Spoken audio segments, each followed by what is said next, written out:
अस्सलाम वालेकुम रहमतुल्लाह। मैं हूं इरफान खालिद, डिस्ट्रिक्ट राजनपुर से। PQNK फार्मिंग पर खुशामदीद।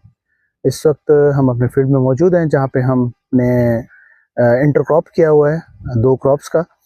इसके अंदर कॉटन लगी हुई है इस फील्ड के अंदर, और दाल मूंग लगी हुई है।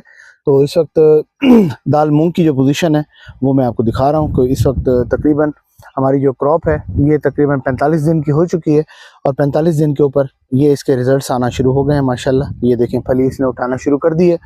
तो ये देखें ऑन एन एवरेज जो है वो माशाल्लाह एक पौधे के ऊपर 8 से 10 फलियां जो है वो बनना शुरू हो गई हैं।